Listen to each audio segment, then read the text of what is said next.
गिबियावनो रादाबगिरि बिथांमोननिसिम रोजा रोजा साबायखर थाबाय दिनै नोंथांमोना नुजाफैनायनि थाखाय बे स्किमा जोंनि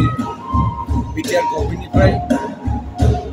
सावथुन आरो थुनफावथाय बिफाननिफ्राय फैनाय जादों जोंनि उदालगुरि डिस्ट्रिक्टनि सिङाव थानाय गहपुर हालामनि रायजो राजाफ्रा जोंनि मिथियामोन सिगाङाव बेबायदि जे थुनफावथायनि थाखाय सरकारा हेफाजाब एबा थुलुंगा होयो दा जों मोननानै जोबोद मोजां मोनदों आरो बेजों लोगोसे जोंनो मोजां सासे फोरोंगिरि दैथायहरनायनि थाखायबो बिटिआर सरकारखौ जोङो बाख्नायबाय आरो बाहाय हेफाजाब होनायनि थाखाय आरो जोंखौ थुलुंगा होनायनि थाखाय जोंनि मुलुगाव जाहाथे जोंनि राव थुनलाइयाबो जाहाथे गोसारलांनो हाथों गुबुन हारिया जेरैहाय राव थुनलाइ गुबुन हादोराव बा गुबुन बुहुमाव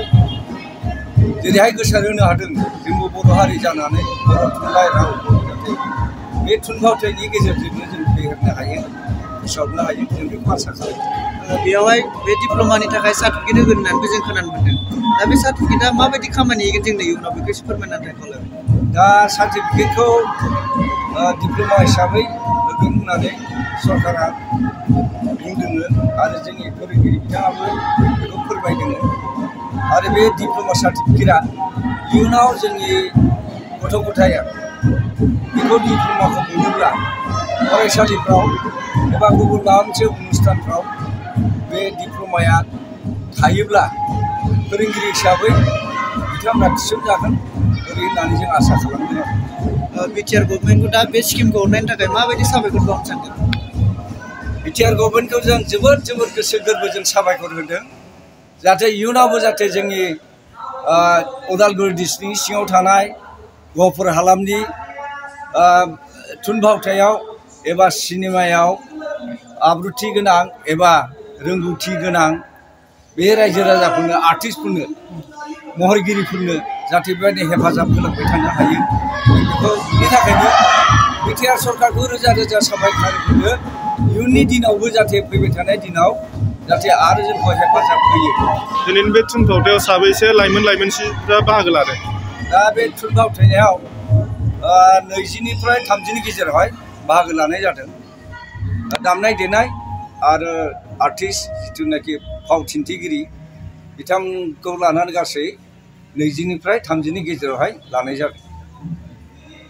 नोंथाङा बेयाव फोरोंगिरि हिसाबै बे मावबादा बेखेवनायाव फोरोंफैनो मोन्दों लोगोसे जोंनि गहपुर हालामाव बे गिबि खेब होनना जों होननांगोन बिटिआर गभर्नमेन्टनिफ्राय बिदि स्किम फैनायखौ नोंथाङा बेयाव माबायदि गोजोननाय मोन्दों आरो लोगोसे माबायदि स्टुडेन्ट मोन्दों बेखौ एसे फोरमायनानै थाखाय खावलायबाय आंनि मुङा सानसुमा बर' LSD पास आउट त्रिपुरा टाइविंनि बेनिफ्राय गिबि खेबनि थाखाय फैमारदों आङो नैबे डिस्ट्रिक्टआव and everything is very fine very talented student we have here गासिबो जोबोद गोसो होनानै सोलोंगासिनो दं दा आं खाला दं मारोमोन बेबायदि मोनसे वर्कशप मोनैया थारमाने जिहेतु दा मोननानै गथ'फोरा एसेबाबो गोसो गुदुं जादों जोबोद गोसो होनानै सोलोंदों एन्ड बिसोरखौ आङो फार्स्ट दिनखालि जिबायदि नुदोंमोन एन्ड दिनै जिबायदि पारफर्म खालामबाय थादों जोबोद फाराग दं बेनिखायनो गहपुर हालामनि मानसिफोरखौ माने सुबुंफोरखौ आङो थारमाने लैहोर गावफोरनि गथ'फोरखौ थारमाने बाहागो लानो थाखाय इयुनाव आङो खावलायो बियो थारमाने नट अनलि फर ड्रामा श' ड्रामाखौ नांगौ जोंनि कनफिडेन्स डेभेलपमेन्टनि थाखाय बेनि उनाव पार्सनेलिटि डेभेलपमेन्टनि थाखाय आरो गोबां दंबावो जोंनि जिथुनाखि दा गथ'फ्रा लाजियो नङा होमबा जौस्राङाव गाखोनो नङाबा सोरजोंबा रायज्लायनो लाजियो बेफोरखौनो जों ड्रामानि थ्रुयै